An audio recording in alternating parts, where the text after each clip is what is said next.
Bat হাতে NCL টি-20 দিয়ে 1 মাস পর মাঠে ফিরলেন নাজমুল হোসেন শান্ত। নিজের ব্যাট হাসলেও অধিনায়ক হিসেবে জেতাতে পারেননি রাজশাহীকে। এদিকে 3 রাউন্ডেই শতভাগ জয় ঢাকা মেট্রো আর রংপুরের। টুর্নামেন্টের সর্বনিম্ন 64 রানে অল আউট হয়েছে এদিনই ঢাকা বিভাগ। 10 উইকেটে ম্যাচ জিতে নিয়েছে তামিম ইকবালের চট্টগ্রাম। বছর শেষের খুশি নগদে হবে বেশি। নগদ পেমেন্টে নির্দিষ্ট ক্যাটাগরির কেনাকাটায় 300 টাকা পর্যন্ত ক্যাশব্যাক। দীর্ঘ ৩৫ দিন পর আবারও ব্যাট হাতে ম্যাচে নাজমুল হোসেন শান্ত। বিপিএল এর ড্রেস রিহার্সেল, এনসিএল টি-20 শুরুটাও দারুণ করলেন বাংলাদেশ অধিনায়ক। ইনজুরিতে আফগানিস্তান সিরিজের দ্বিতীয় ম্যাচ থেকে ছিটকে যান। খেলা হয়নি ওয়েস্ট ইন্ডিজ সিরিজের কোনো ফরম্যাটে।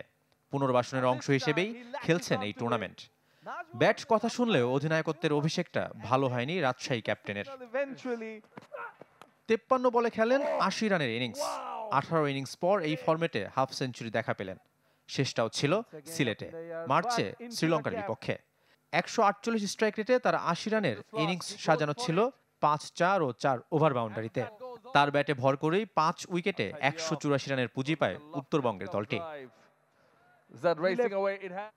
যে রান 3 বল আগেই টপকে যায় বরিশাল। ধারাবাহিক পারফর্মার আব্দুল মজিদ ও ফজলে মাহমুদ রাব্বি দুজনে তুলে নিয়েছেন হাফ সেঞ্চুরি। 3 দিনের ব্যবধানে মুদ্রার উল্টো পিঠ দেখল ঢাকা।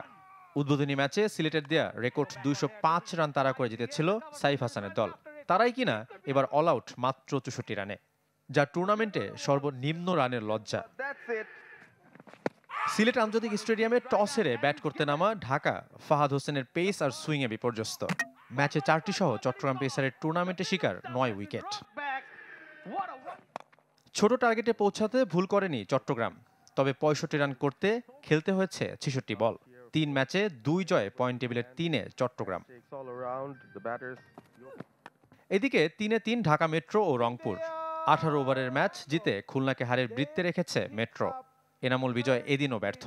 3 উইকেট নিয়ে ম্যাচ সেরা মেট্রোর আলিস আল ইসলাম। রংপুর হারিয়েছে সিলেটকে।